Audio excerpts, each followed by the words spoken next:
Radio Waumini 88.3 FM, the Catholic radio station for all. There goes Choir Mtakatifu Cecilia Makuburi, all the way from Tanzania, ushering us into the very last hour on Radio Mini 88.3 FM, the Catholic radio station for all. Thank you, my dear listener, for choosing Radio Mini this morning. My name is Bramwel. As I told you, in the final hour, answers from a Catholic segment, and I told you we're going to be joined by my brother Cleophas Bolo, and indeed he's here to talk more about solidarity. All right, my dear listener, today we reflect on solidarity. All right, yes, that is the Catholic social teachings about the principle of solidarity. Remember, my dear listener, the Catholic Church teaches that solidarity is far more than sympathy or simple kindness.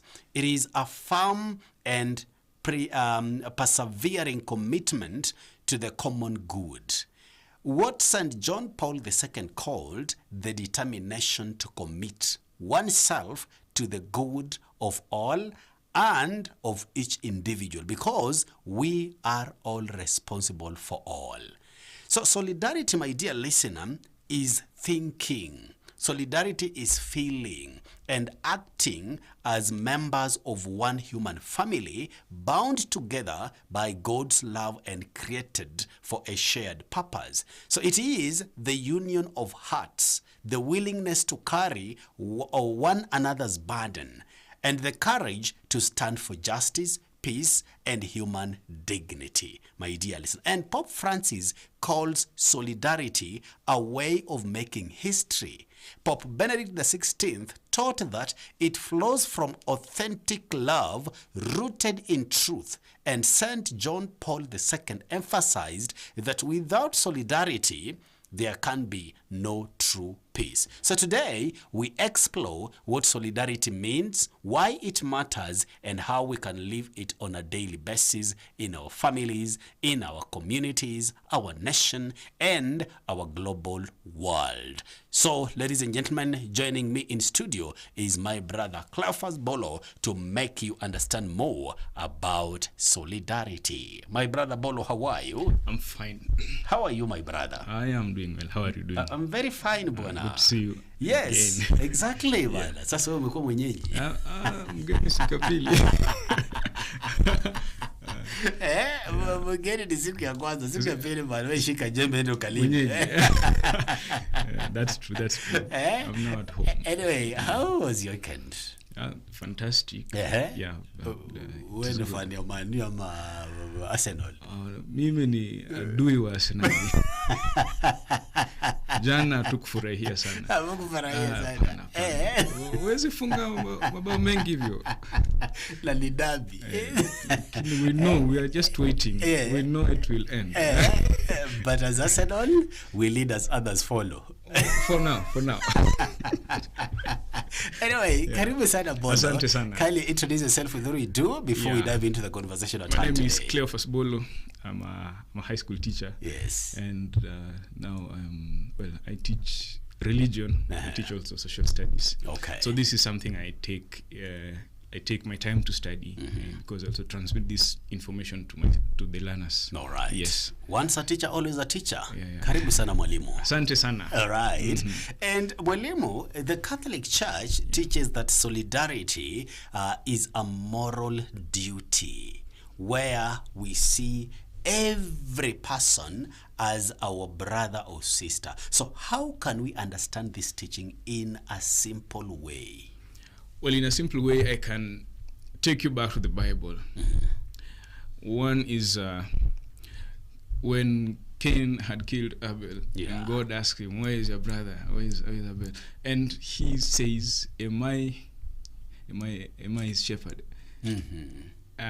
It is true. You should be your brother's keeper. That is basically this. What is solidarity? You have to take care of your brother, because we also need our brother to take care of us. Yeah. At one point we are missing something. Someone is missing something. So that's solidarity.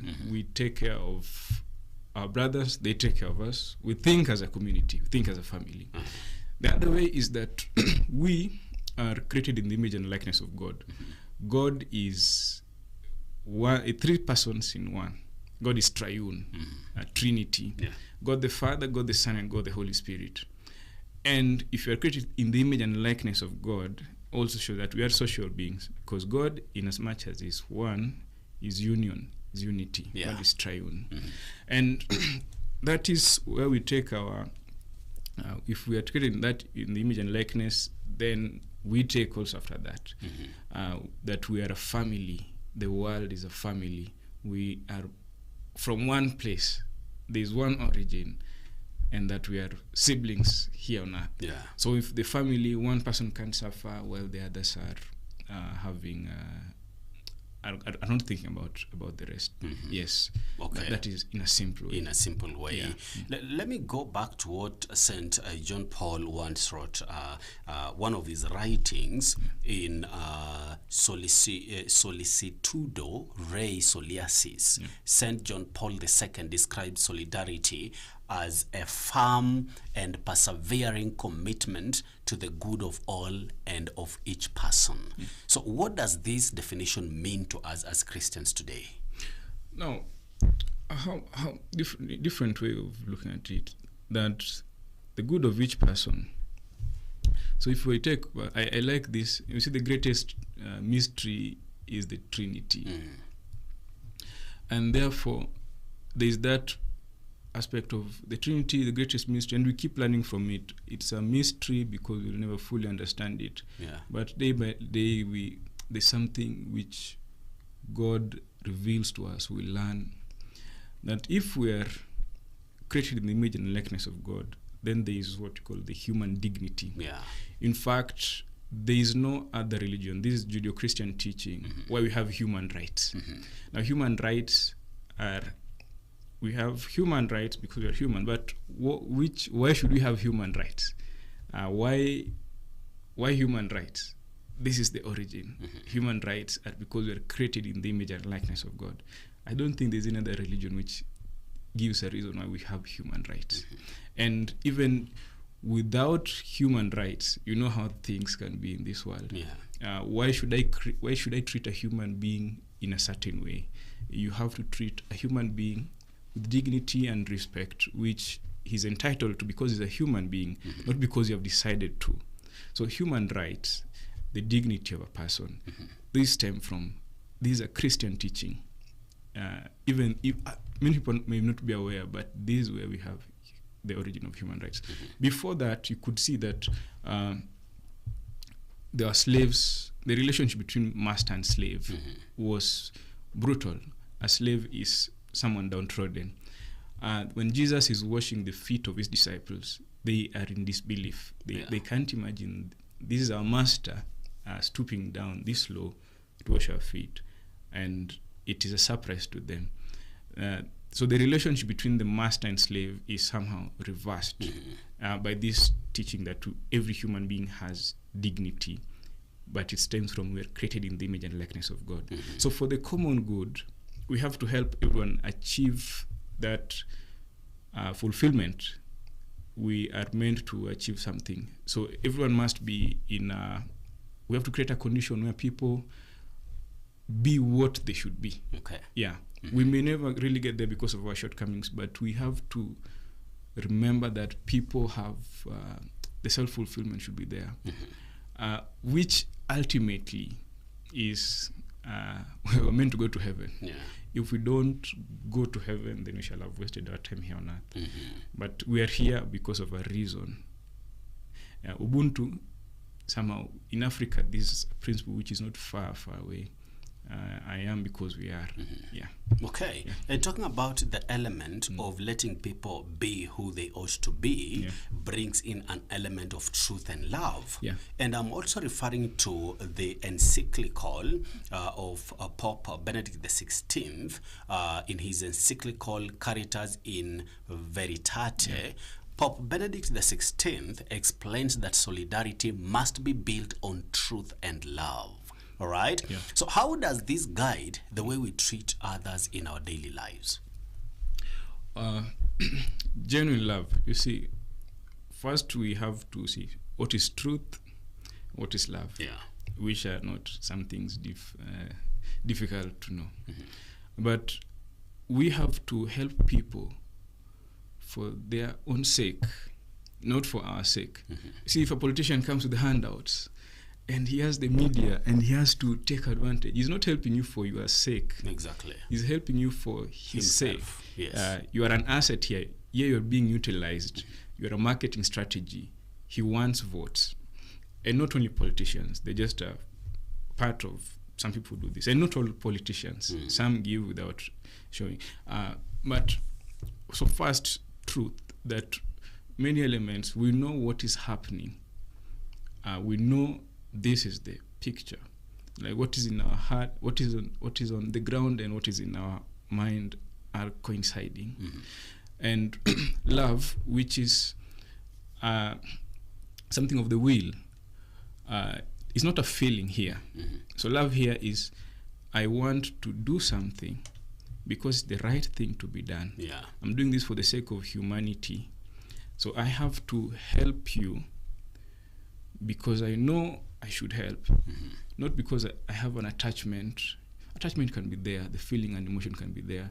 But take, for instance, a parent who has to educate a teenager, and teenagers are tough people. I don't have a problem against teenagers. I spend a lot of my time with teenagers. But imagine you helping that neighbor who you don't interact with most of the time. You helping that person who maybe even hates you. And that's the painful teaching, what Christ is saying. You have to pray for those who persecute you. You have to love your enemies. You have to forgive. So this is part of solidarity. Because if we do not help them, and maybe we let injustice thrive somewhere, then next time, like when the famous phrase of injustice anywhere, some places, let's say, how to put it, when someone is having injustice towards him and I don't care, next time it could be me. Exactly. Injustice, somewhere is injustice everywhere. Right?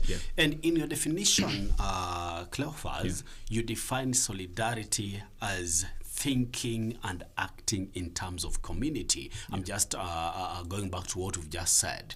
And in as far as that is concerned, in his writing as well, Pope Francis, in his writing Fratelli Tutti, Pope Francis says solidarity means thinking and acting in terms of community. All right. So how does this call invite us to care for the poor, the marginalized, and those who feel forgotten?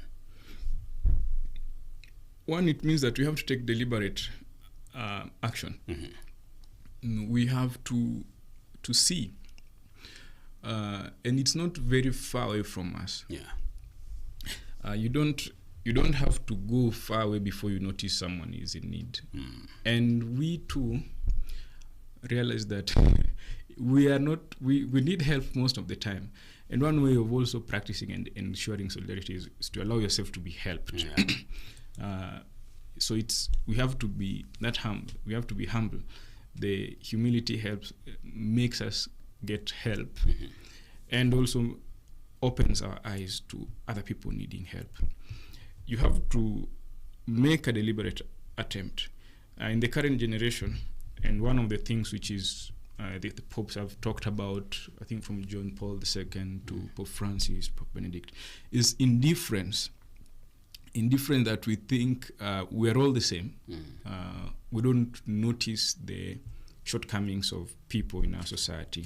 So we keep to ourselves. And in this era of social media, where people on social media put up a face, they don't show who they really are. And we think that's what is true. So we have to get out of our comfort zone sometimes to see. Of course, this world is there are millions of problems, and we have to put ourselves at the service of each other. Which is again a very, very hard task, right? Putting ourselves at the service of each other, and that is exactly what the script is always telling us to actually try and practice. You've actually given us a story in the book of Genesis. Let me also go back to the biblical grounding. The scripture also teaches that we are one body in Christ. Yeah. That is Romans chapter 12, verse 5. Yeah. So how does this Bible teaching and many others help us understand our responsibility to one another? In many ways, one is that there are many aspects of a human being. We are together. And let me also mention that St. Paul, when he's persecuting Christians, he goes to, when he has his Damascus moment, and he encounters Christ. Christ asks him, why are you persecuting me? Christ does not ask, why are you persecuting Christians? Exactly. Say, why are you persecuting me? Now, therefore, we are, first you have to be aware that every person we are all children of God. All of us, including the ones we don't like. Because we're not also very likable. Some people. It's true. So other people also, we also have our shortcomings. Yeah. And therefore, once we understand that thing, that we are one, then we have to treat others with love. It is about love your neighbors, you love yourself. And you see, Christ sets the example. Even says you have to love them as I have loved you. See, how did Christ love us? He died. In fact, crucifixion was one of the most humiliating and painful ways of being sentenced to death. Yeah. And the Roman citizens were exempted from that. But the ones of conquered states, that's how criminals would be persecuted, would be killed. And Jesus Christ is killed in the most humiliating and painful way.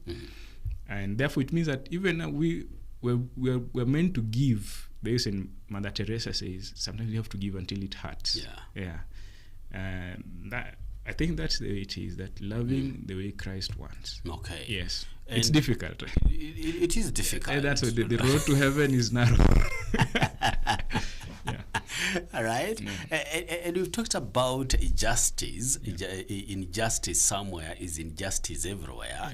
All right. And the church says that solidarity is essential for promoting justice, peace, and unity. So why is the virtue, this virtue of solidarity so important in today's world? It is, justice is doing what is due.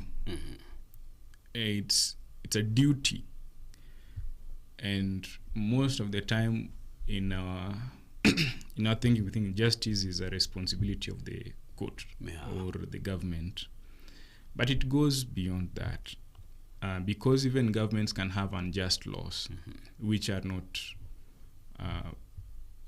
just. This is the law, yes, but it's against humanity. It's counterproductive. It should not be there. Now, but in that sense, in that aspect of only justice to people, the way it is mostly talked about, we have marginalized groups who no one actually thinks about. And distribution of resources and information and things which they have a right to can sometimes be held back. And that is lack of solidarity. So solidarity is going to counter this, that we have to give them what is due to them. We have to ensure they have what they deserve.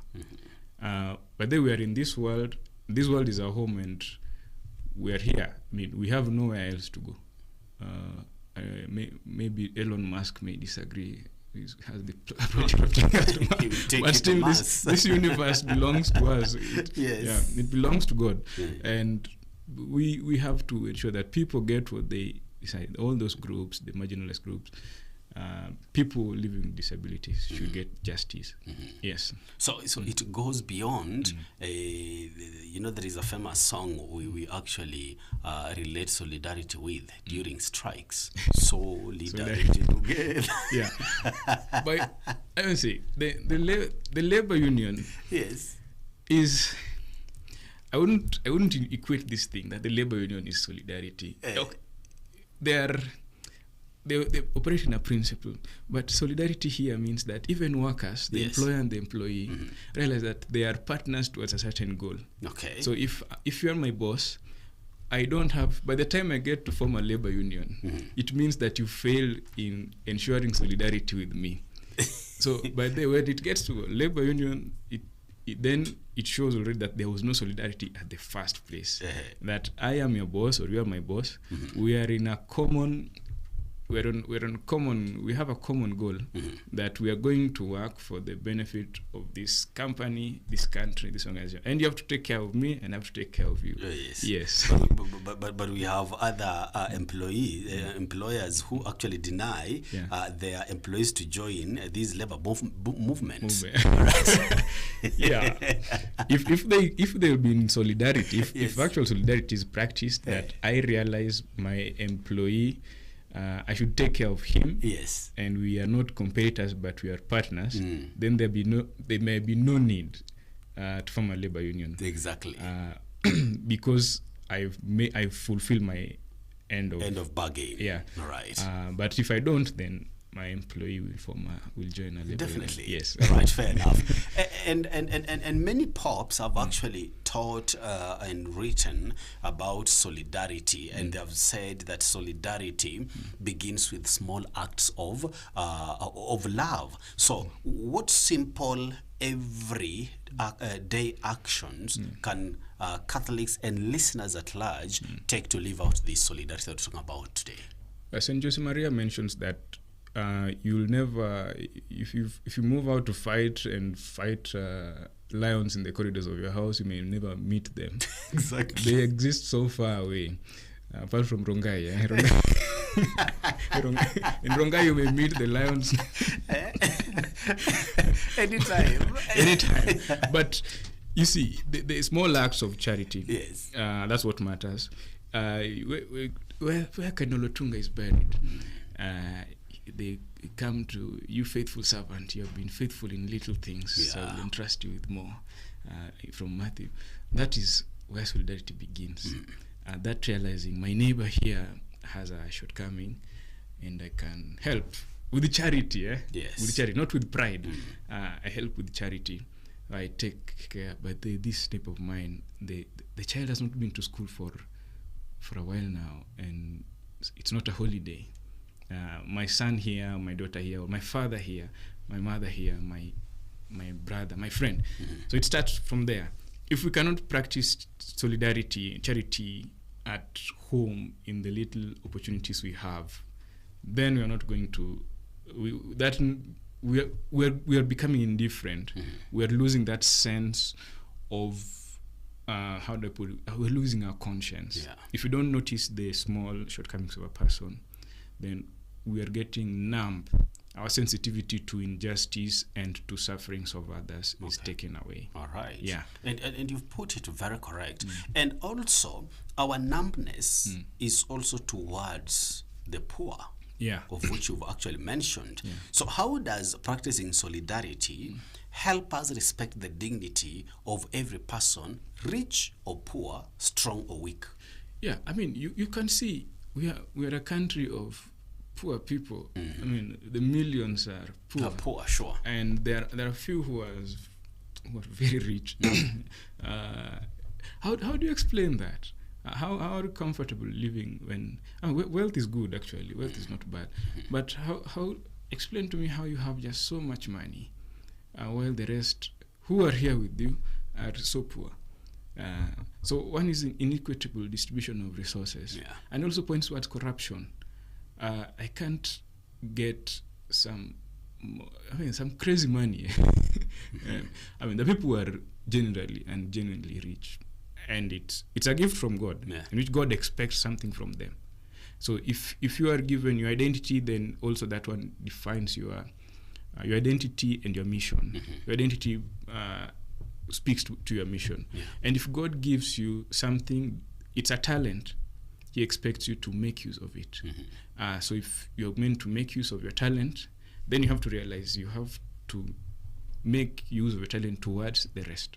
So if I'm going to be rich, if I'm going to have abundance of resources, then it means that I have to help the rest. There's a reason I have it. I mean, there's a reason God allows me to have wealth. Yeah. Not that because not for the reason that I can go away from God, but so that I can get closer to God. And I get closer to God. Think of Jesus saying of what he will. This is called the scorecard, of going to heaven. When I was hungry, you fed me. When I was naked, you clothed me. When I was in prison, you visited me. That is what. Now we have to think of wealth and richness in those circumstances. Okay. Yeah. Well said. And you've said a very powerful point there, Bwana Cleophas. There is a reason as to why God has blessed me. All right. I always tell people that God does not bless me to feel good. All right. Just nataka kufurahisha Bramwel. Just want Bramwel to just feel good that indeed I am God. So let me bless him. No, he's not in the business of making me happy.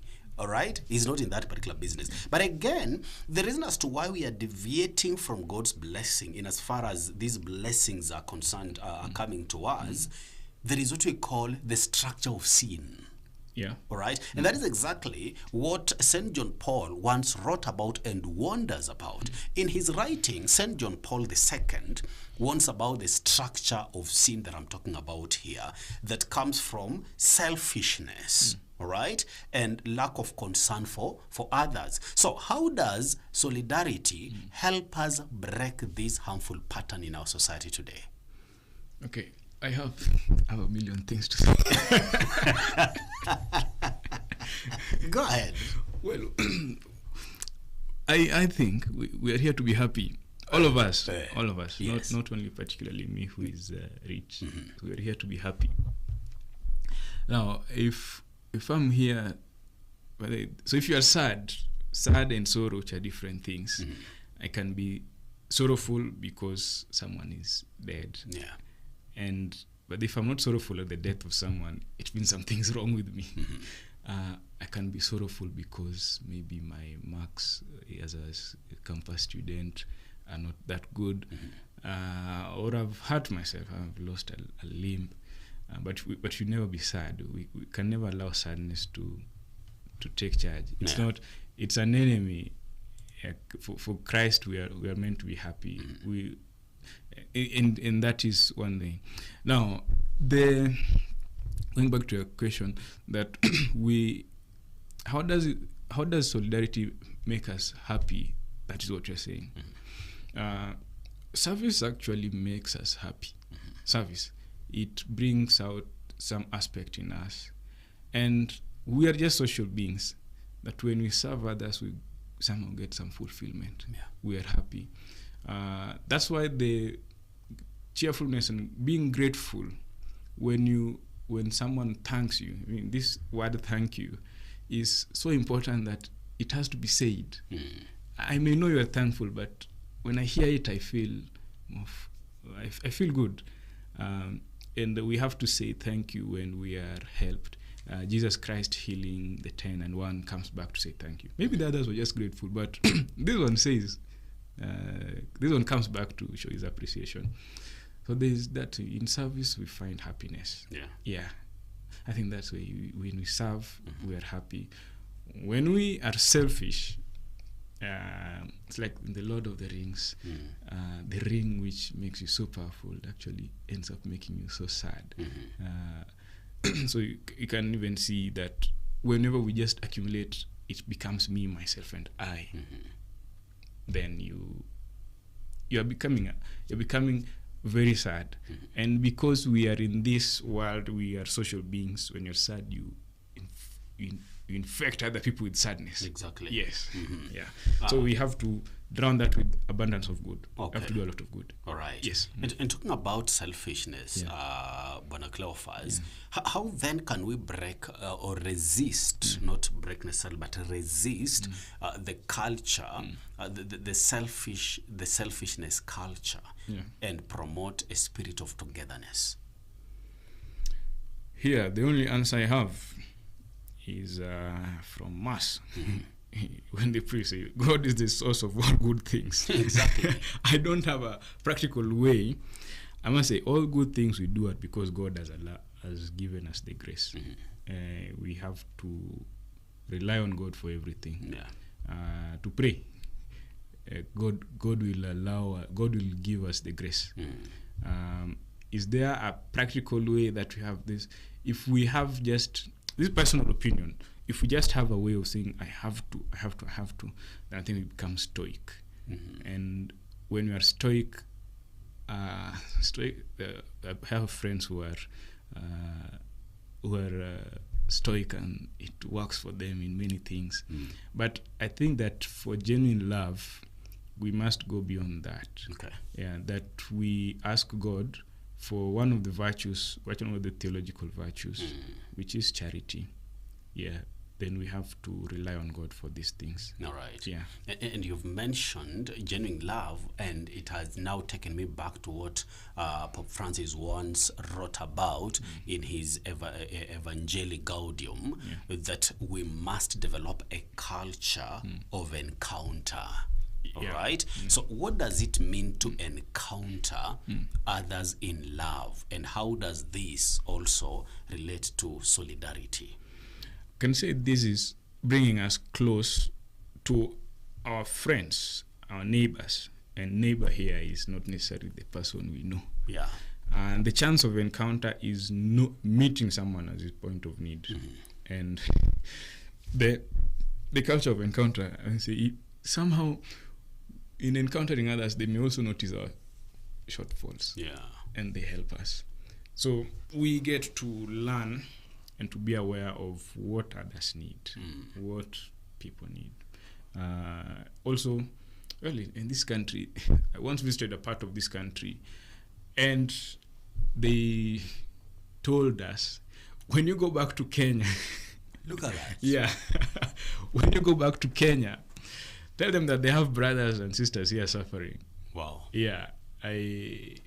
One of those visits which I carry, which shocked me. I've been, if you live along the railway line in Kenya, and as much as life is tough, but there can be many things we're not aware of. So in other parts of this country, things can be a bit tough, to the extent that they don't consider themselves Kenya. Look at that. Which is so sad that we are in the same country, but we have people who feel more Kenyan than others.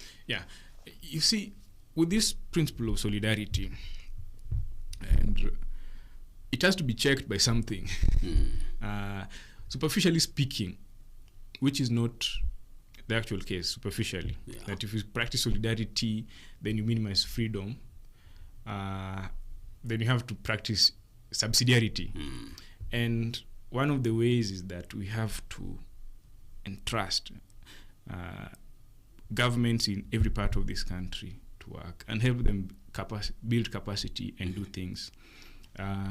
So that one, I think we are moving there as a country. We're not yet there.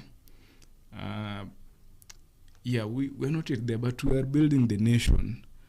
So we have to ensure we practice subsidiarity, that we allow those people to do some things on their own, and to bring decision making as close as possible to them. And so that is also solidarity. But I realize you need help. I'm going to do it this way, and I want decisions to be made here next to you. So, and I'm going to keep watching. Until this problem is solved.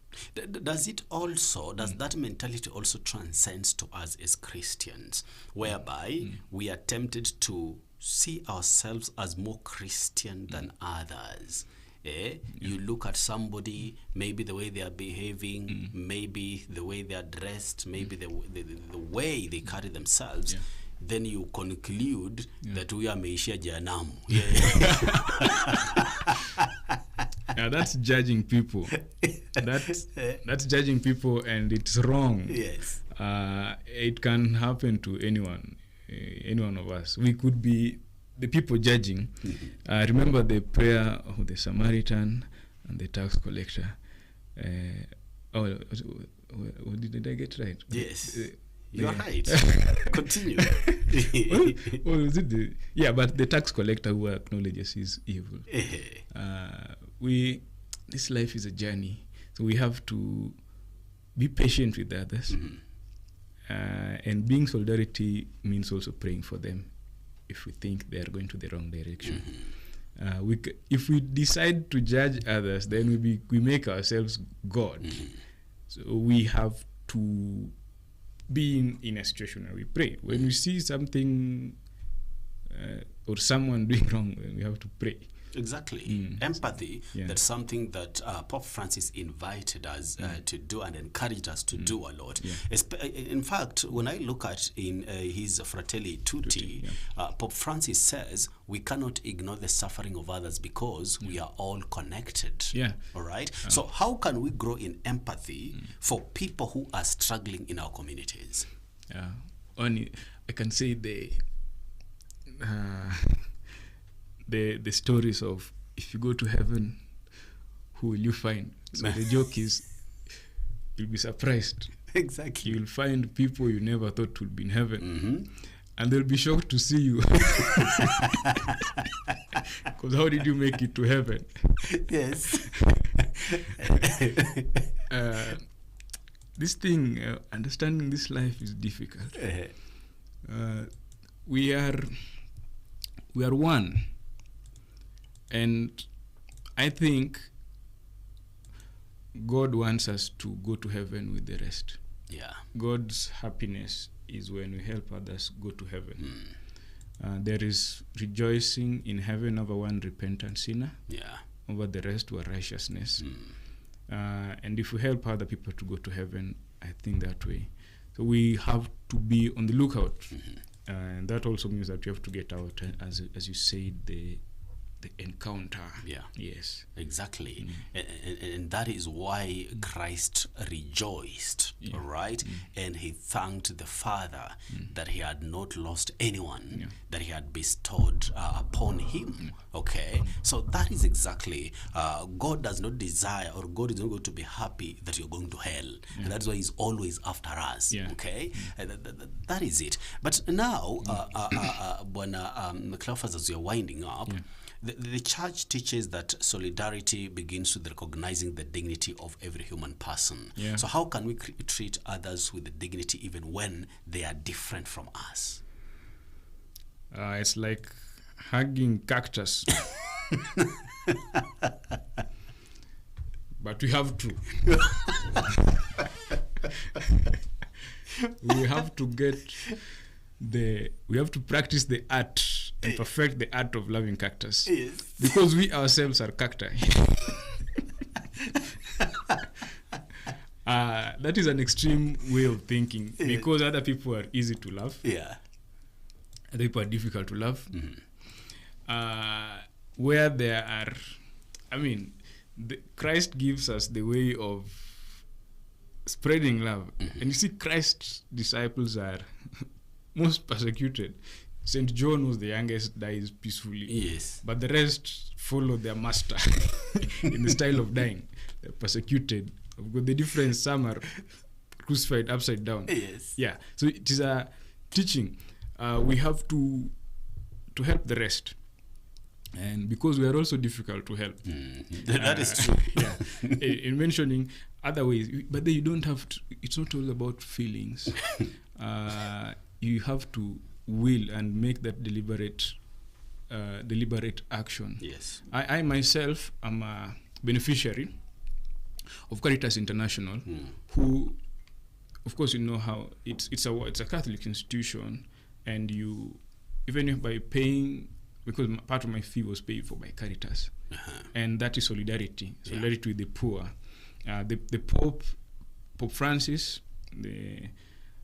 increased the litany. The litany to the Blessed Virgin Mary included the solace of migrants, you see. By the time the Pope arrives to talk about migrants, you see, and it's something we can't take lightly. By other countries, when you get to positions of power, do you exploit the rest? When he came to Kenya, he went to Uganda, gave a press briefing while on his way back to Rome. He was lamenting how this continent, which is poor but has most of the resources, is exploited by the West. Then we could be in that position one day when we can enrich ourselves at the expense of others. So policy making, then you have to be in solidarity with others. The people who are at the bottom, we say, so each one is creating the image and likeness of God. Yeah. The unborn who are subjected to abortion, which is the leading cause of death in the world, and the dignity. Now you see Parliament is working towards this bill of assisted reproduction. But you see, if you go to marriage, one of the things it's like going to the North Pole or going to Europe. One of the health hazards, or one of the things you have to accept if you live in Europe is that there will be winter, there will be summer, there will be spring and autumn. And one of the things is, not have a child. You see, so children are not. It's not a right. Children are a gift. A gift. Yeah. Sure. And you have to. The dignity applies to even children. So no one can say that I have a right to a child. Okay. It's something. If you do, it's painful, but if you can't say you have a right to a child. That's a human being. Yeah. You cannot have a right to a child. Children are a gift from God. Yeah, that is the ultimate gift in marriage. So if Parliament decides to do that, they will be denying many things. It's actually against solidarity. It's going to destroy things. Okay. Yeah. Well said, Bwana Cleophas. Thank you. Thank you so much for your time and for oozing wisdom this morning, Bwana. I'm just sharing with you what I know. Don't you know? That's knowledge, Bwana. No wonder we're mwalimu. Thank you. Thank you so much, my brother. Thanks for having me. All right. I'm very grateful that you trust me to say these things. Okay. You've shown faith in me. Asante sana. Karibu sana. All right, my dear listener, my time is up. Thank you so much for your company. Let's do this again tomorrow, God willing. Do have a productive Monday. Kwaheri.